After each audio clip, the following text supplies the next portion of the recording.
Hello students, कैसे हो आप सब। आई होप आप सब अच्छे हो। आज हम डिस्कस करने वाले हैं थर्मोडायनेमिक्स का सेकंड लॉ और Carnot theorem by Shweta Mehra. Thermodynamics का सेकंड लॉ क्या कहते हैं? According to the Kelvin Planck statement, वो बोल रहा है कि it is impossible to drive a continuous supply of energy from a body by cooling it. कि कोई बॉडी है, हम उसको कूल कर रहे हैं below the coldest of the surrounding. मान लो हमारे पास कोई टेम्परेचर है 35 डिग्री मान लेते हैं, ठीक है। हम ये हमारा टेम्परेचर है सराउंडिंग का, ठीक है। तो हम किसी बॉडी को इस टेम्परेचर से भी ज़्यादा यानी 1 डिग्री सेल्सियस के आसपास क्या कर रहे हैं, उसको कूल कर रहे हैं। वहाँ से इम्पॉसिबल है ड्राइव करना कॉन्टिन्यूस सप्लाई ऑफ एनर्जी, ठीक है। कि हमने हमारे पास सराउंडिंग है, उससे भी ज़्यादा हमने क्या किया, उसको कूल किया, ठीक है। और उससे क्या किया, हमने एनर्जी सप्लाई करी। बट इस इम्पॉसिबल कि हम उससे लगातार कॉन्टिन्यूस एनर्जी सप्लाई करते रहें। ये था केल्विन का मानना, ठीक है। फिर क्लोसिस स्टेटमेंट क्या कहती है? क्लोसिस स्टेटमेंट कहती है it is impossible for a self acting machine, यानी कोई भी एक सेल्फ एक्टिंग मशीन है उसके लिए इम्पॉसिबल है विदाउट एनी एक्सटर्नल एजेंसी। हमने कोई भी बाहर की कोई एनर्जी, कोई मोटर वगैरह, कोई जनरेटर, कोई भी एक्सटर्नल एजेंसी हमने यूज़ नहीं करी टू ट्रांसफ़र या to convey the heat from a body, ठीक है। कन्वे मतलब हमने ट्रांसफ़र की heat from a body at lower temperature to another body at higher temperature. For example ये क्या कहना चाह रहा है कि एक तो हमारे पास एक यहाँ पे लो टेम्परेचर है, एक हमारे पास क्या है, हाई टेम्परेचर। हमने बीच में ऐसी कोई एक्सटर्नल एजेंसी नहीं लगाई है जो क्या करे, कन्वे करे हीट को, ठीक है। बट सेल्फ एक्टिंग मशीन के लिए भी इम्पॉसिबल है to transfer the heat from a lower body to the another body, ठीक है। मतलब कि वो इस तरह एनर्जी नहीं जा सकती जब तक कि हमने कोई एक्सटर्नल एजेंसी ना लगा दे, मीन्स। और सेल्फ एक्टिंग मशीन के लिए तो बिल्कुल भी इम्पॉसिबल है टू ट्रांसफ़र द एनर्जी। ये दो लॉ थे हमारे क्लोसिस के। अब इसके बीच में हम डिस्कस करेंगे कि कितना राइट है और ये कितना रॉन्ग है, ठीक है। Both statement are equivalent to each other, मतलब एक दूसरे से क्या है, बोथ स्टेटमेंट इक्विवेलेंट है, ठीक है। और ये दोनों ही लॉ, ये दोनों ही जो स्टेटमेंट है रिवर्सिबल है साइक्लिक प्रोसेस के, ठीक है। अब हम सपोज कर लेते हैं, तो हमारे घर में रेफ्रिजरेटर है, ठीक है। रेफ्रिजरेटर सर्दी में भी काम आता है, गर्मियों में भी काम आता है। तो मान लो कि हमारे पास एक रेफ्रिजरेटर है जो हीट Q2 को क्या कर देता है, ट्रांसफ़र कर देता है, ठीक है। कि refrigerator transfer A amount of heat Q2 from A cold, मतलब अंदर कोल्ड है, ठीक है, फ्रॉम टू ए होटर, यानी बाहर की तरफ voter, without having any work done, without कोई वर्क डन किए वो क्या कर देता है, ट्रांसफ़र कर देता है Q2 हीट को कोल्डेस्ट से होटर के बीच में, ठीक है। और कोई वर्क डन नहीं होता बाय आउटसाइड एजेंसी के द्वारा। अब उसने हमारी जो फर्स्ट स्टेटमेंट है केल्विन स्टेटमेंट की बात, यही हमारी क्या करता है, वॉलेटाइल कर देता है। क्योंकि वो तो क्या बोल रहा है कि ये तो इम्पॉसिबल है कि वो लगातार एनर्जी लेना from the body by cooling it before the coldest surrounding. मतलब कि हम अगर इसको कूल ही है अंदर, रेफ्रिजरेटर के अंदर टेम्परेचर बहुत डाउन है, तो वो बाहर एनर्जी नहीं दे सकता टू द होटर बॉडी को, ठीक है, या जो भी है उसके सराउंडिंग को वो और एनर्जी या हीट नहीं दे सकता। तो ये जो रेफ्रिजरेटर का एग्जांपल है वॉलेटाइल करता है केल्विन प्लैंक स्टेटमेंट को, ठीक है। और किसको, क्लोसिस को भी वॉलेटाइल करता है, क्योंकि क्लोसिस स्टेटमेंट क्या कहती थी कि हमारी कोई सेल्फ एक्टिंग मशीन है वो एक्सटर्नल एनर्जी से कोई भी कन्वे नहीं कर सकती हीट को from at lower temperature to the net temperature. ये लोअर टेम्परेचर है हमारे रेफ्रिजरेटर के अंदर, उसने हीट ट्रांसफ़र करी क्या टू द हॉटर बॉडी, ठीक है, जो कि क्या था हायर टेम्परेचर पे था। ठीक है, ये हो गया वॉलेटाइल हो गया दोनों के बीच में। ठीक है, अब मान लो सपोज करना है कि हमारे पास क्या है, कोई हीट इंजन है, ठीक है, जो वर्किंग कर रहा है बिटवीन द हॉट बॉडी और कोल्ड बॉडी। ठीक है, मान लो यहाँ पे कोल्ड बॉडी है और यहाँ पे है हमारी हॉट बॉडी, इसके बीच में हमने ना कोई हीट इंजन लगा रखा है। ठीक है, तो ये इंजन क्या कर रहा है, कोई भी अभी लो उसने वॉलेटाइल नहीं किया है। ठीक है, वॉलेटाइल मीन्स किसी को अभी गलत साबित नहीं किया, ना ही केल्विन को ना ही क्लोसिस स्टेटमेंट को। ठीक है, बट रेफ्रिजरेटर और इंजन अगर हम दोनों को क्या कर देते हैं, यानी ये वाला इंजन है हीट इंजन को रेफ्रिजरेटर के साथ हम कनेक्ट कर देते हैं, कपल कर देते हैं, तो हमारे जो नेट रिजल्ट आएगा, कोल्ड बॉडी क्या करेगा, is giving amount of heat Q2। ठीक है, उसने कितनी amount of heat the, Q2 दी है। ठीक है, और उतनी ही अमाउंट में उसने क्या ली है, हीट वापस ली है। ठीक है, उसने उतनी ही अमाउंट में हीट वापस ली, यानी कोल्ड बॉडी ने Q2 हीट दी थी और हॉट बॉडी से उसने ही उतनी ही अमाउंट ऑफ हीट वापस ली है। ठीक है, मतलब कि एक्सचेंज हो रहा है आपस में हीट का, बट यहाँ पे क्या हो रहा है, कोई इतना फ़र्क नहीं पड़ रहा है कि मतलब कि यहाँ पे अभी किसी टाइप का वॉलेटाइल नहीं है, एक ने रिसीव करी है, एक ने क्या किया है ट्रांसफ़र किया, but there is no change in the heat content, मतलब कि हीट दोनों में इक्वल है। ठीक है, इसने भी Q2 दी हॉट बॉडी ने और कोल्ड बॉडी ने भी Q2 हीट दी, मतलब कि हीट में कंटेंट में कोई भी फ़र्क नहीं है, उतनी ही अमाउंट ऑफ हीट दी है। ठीक है, जो हॉट बॉडी रिसीव कर रही है Q2 heat which gives out heat Q1।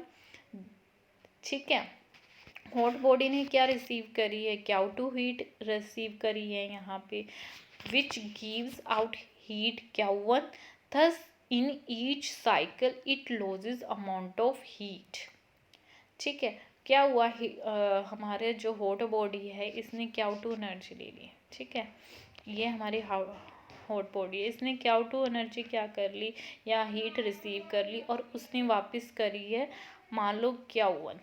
ठीक है, तो इसकी यानी हॉट बॉडी की जो ये है अमाउंट ऑफ हीट है उसने कितना लॉस किया होगा। ठीक है, तो Q1 माइनस में Q2। ठीक है, which is completely converted into work without delivering any two the cold body. ठीक है, इसीलिए ये क्या कर रहा है, केल्विन प्लैंक स्टेटमेंट सेकंड का जो लॉ है उसको वॉलेटाइल कर रहा है। ठीक है, यानी इस स्टेटमेंट को वो क्या कर रहा है, वॉलेटाइल किया गया है।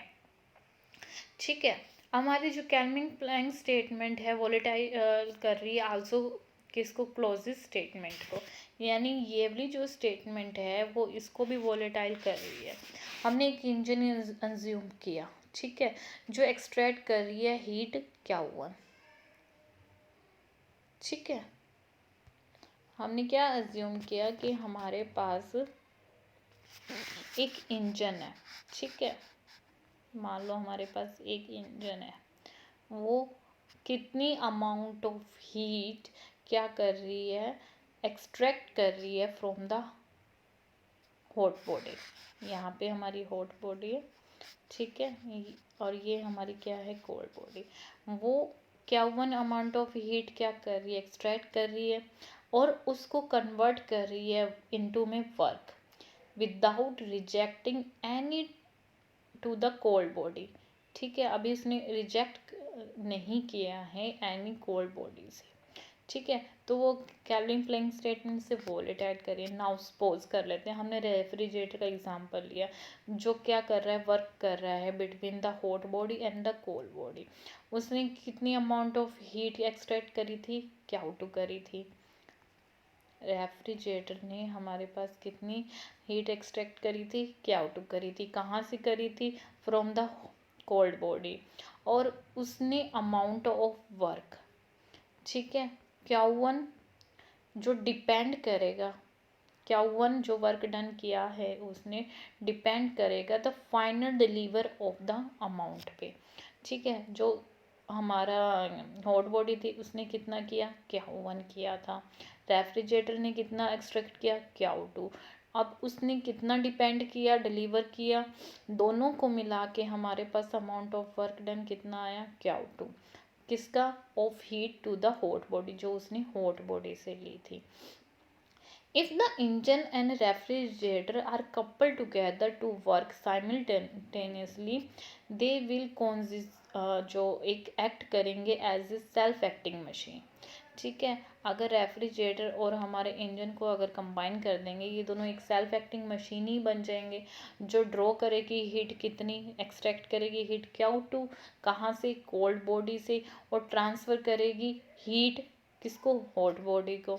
ठीक है, तो ये क्लोजिंग सिस्टम को क्या कर रहा है, वोलेटाइल कर रहा है, जो सेकंड लॉ है हमारी थर्मोडायनेमिक्स का। यानी बोथ क्या कर रहे हैं, इक्विवेलेंट कर रहे हैं, और एक दूसरे को क्या कर रहे हैं, कंट्राडिक्ट कर रहे हैं। ठीक है, और फिर आता है इसका सिग्निफिकेंस, इसका कितना महत्व है इसमें। ठीक है, हमारे जो सेकेंड लॉ ऑफ थर्मोडायनेमिक्स है, दोनों ही कैसी स्टेटमेंट ने, नेगेटिव, क्योंकि इसमें हमने क्या इंडिकेट किया हुआ है, इम्पॉसिबल। ठीक है, of the occurrence of the current certain thermodynamic process, जो हमने दो स्टेटमेंट थी, ठीक है, उसके अक्रेंस पे हमने क्या लगा रखा है, इम्पॉसिबल लगा रखा है। ठीक है, बट हमने इसको क्या किया, वोलेटाइल किया बाय कंजर्वेशन ऑफ एनर्जी से। ठीक है, second law of thermodynamic point towards the irreversibility of the process of conversion of work into heat. ठीक है, जैसे the process of converting work into heat due to friction between the bodies can not be reversed. ठीक है, हमारे पास कोई process करे कि हमने कोई हीट है, किसके द्वारा कन्वर्ट की गई है, फ्रिक्शन से दो बॉडी के बीच में। ठीक है, दो बॉडी के फ्रिक्शन से हमने क्या किया, हीट प्रोड्यूस करी, लेकिन इसका हम रिवर्स नहीं कर सकते। ठीक है, यही इसकी क्या है, लिमिटेशन है, कि इसमें conversion of heat into work तो हो सकता है, लेकिन इसका रिवर्स नहीं हो सकता। ठीक है, कंडीशंस लगानी पड़ेगी। ठीक है, तो ये था हमारा second law of thermodynamics.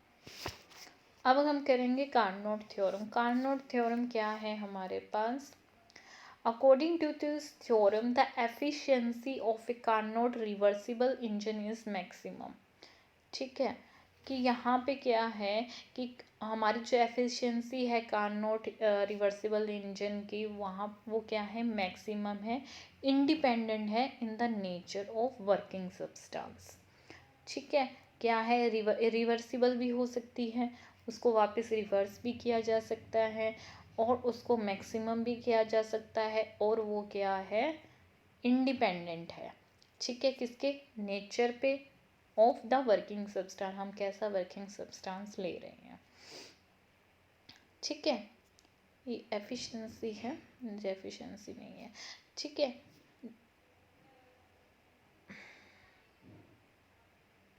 the efficiency of all reversible heat engines operating between the same to the temperature, ये 2 आएगा यहाँ।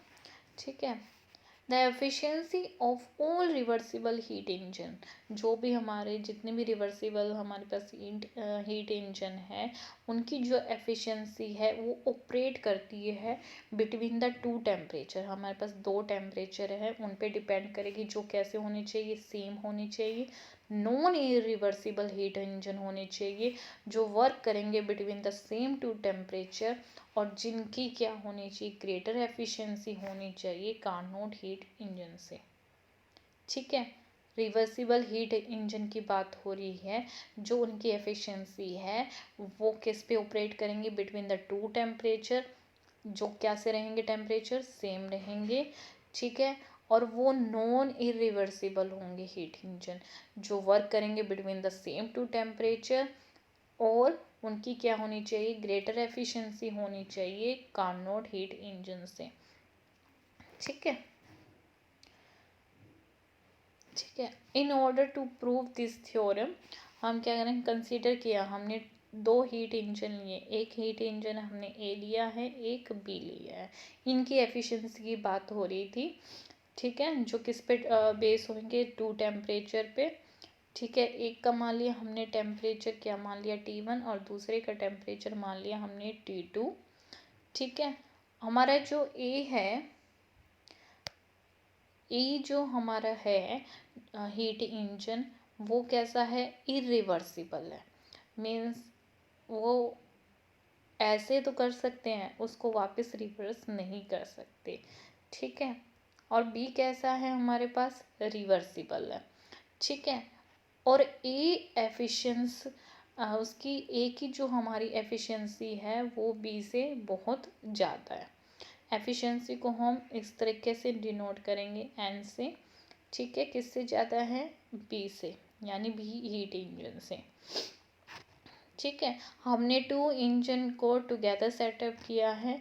ए कैसा होगा हमारे इरिवर्सिबल, जो कैसा है फॉरवर्ड डायरेक्शन में, और जो बी है रिवर्सिबल है वो कैसा है बैकवर्ड डायरेक्शन में। ठीक है, और बी हमारा वर्क एज करेगा रेफ्रिजरेटर। ठीक है, अब चलते हैं हम इसके मैथमेटिकली पार्ट पे। हमारा जो ए इंजन है वो ऑब्जर्व करेगा हीट Q1 कहाँ से, सोर्स से, यानी इससे उसने कितना हीट ऑब्जर्व करी, Q1। ठीक है, जो कौन से टेम्परेचर पे है, T1। तो उसने जो वर्क किया वो किया, उसने वर्क डन जो उसने किया W किया। ठीक है, वर्क डन W किया। अब उसने क्या किया, ट्रांसफ़र करी हीट। ठीक है, जो उसने फिर क्या करी, ट्रांसफ़र हीट करी है। कितनी ट्रांसफ़र हीट करी है, Q1 माइनस W। अब देखो, अब इसको मान लो हमने क्या किया, उसने हीट Q2 ऑब्जर्व, यहाँ से मान लो उसने टोटल हीट कितनी दी, Q2 ट्रांसफ़र कर दी, किसको, सिंक को। यहाँ पे आपके सोर्स लिखा हुआ, उसको कट के सिंक लिख देना।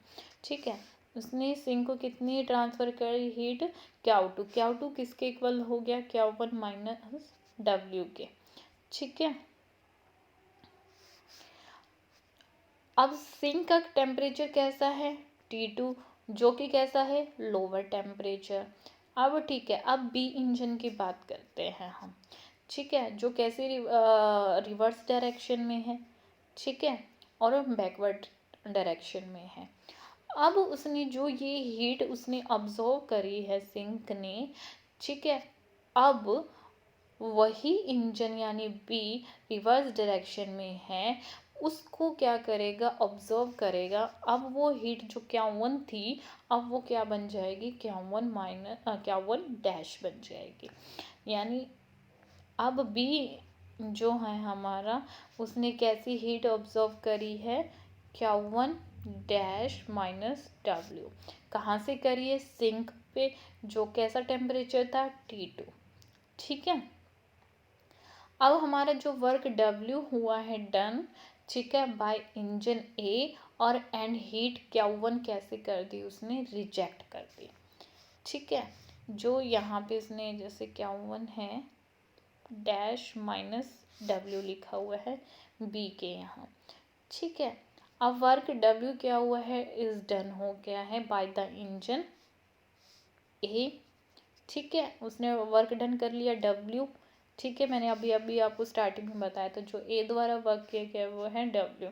अब ए तो इंजन ने क्या कर लिया, वर्क डन कर लिया उसका है, और ए ने क्या कर लिया, जो हीट ट्रांसफ़र करी थी Q1 माइनस डब्ल्यू दी थी सिंक को। सिंक ने अब बी को, जो हमारा हीट इंजन है, उसने ऑब्जर्व कर ली। अब हमारा Q1 हीट हमारी कैसे बन गई, Q1 डैश डब्ल्यू। अब वापस किसकी तरफ जाएगा, सोर्स की तरफ जाएगा। अब सोर्स क्या कर रहा है, Q1 डैश हीट को रिजेक्ट कर रहा है, ठीक है। अब जो सिंक से जो उसने रिसीव करी थी हीट, सिंक ने जो रिसीव करी थी Q1 माइनस डब्ल्यू, किसने रिसीव करी थी, कहाँ से, ए से, और किसने रिसीव करी थी, सिंक ने, ठीक है। और उसने जो कौन सी एनर्जी दी थी या कौन सी हीट दी थी, Q1 माइनस डब्ल्यू किसको दी थी, बी को दी थी, ठीक है। तो हम इन दोनों के बीच में हम क्या निकालेंगे, net source of heat from the sink, ठीक है। अब हम क्या करेंगे, उसने कितनी दी है, हीट ट्रांसफ़र करी है सिंक ने Q1 डैश माइनस डब्ल्यू, ठीक है। और रिसीव कितनी करी थी, Q1 माइनस डब्ल्यू, ठीक है। अब इन दोनों को इक्विवेलेंट करेंगे, मैं एक बार इसको रफ कर रहा हूँ, ठीक है। अब यहाँ से देखो, उसने कितनी हीट ट्रांसफ़र करी है, Q1 माइनस डब्ल्यू, सिंक की बात हो रही है। रिसीव करी कितनी थी, Q1 माइनस डब्ल्यू। इन दोनों को सॉल्व करेंगे, डब्ल्यू से डब्ल्यू कैंसिल, हमारे पास नेट लॉस कितना आ जाएगा, Q1 डैश माइनस Q1। ये नेट हीट लॉस है, ये क्या है, हीट लॉस बाय सिंक। अब सपोज कर लेते हैं, जो हमने स्टार्टिंग में किया था, कि हमारी एफिशिएंसी ए की ज़्यादा है बी के से, ठीक है। तो हमारी एफिशिएंसी के लिए हम कैसे करेंगे, जो उसने वर्क डन किया बाय में, जो उसने हीट क्या ली थी, एक्सट्रैक्ट करी थी, ठीक है, by the A. Similarly and B, heat कितनी, वर्क कितना था डब्ल्यू, और ट्रांसफ़र मान ली हमने, इसने ये वाला हमने इसको Q2 माना था ना, ये इधर जाएगा जो, ठीक है, उसको हमने Q2 माना था स्टार्टिंग से, तो वो कितनी करी थी, Q2। According to this Q1 dash minus Q equal to 0, तो Q1 डैश को हम क्या लिख सकते हैं, यानी ये टोटल किसके इक्वल कर सकते हैं, Q1 डैश के, ठीक है। अब दोनों का हम कंपैरिजन कर लो, दोनों की एफिशिएंसी, ए की एफिशिएंसी और बी की एफिशिएंसी, डब्ल्यू डब्ल्यू कैंसल,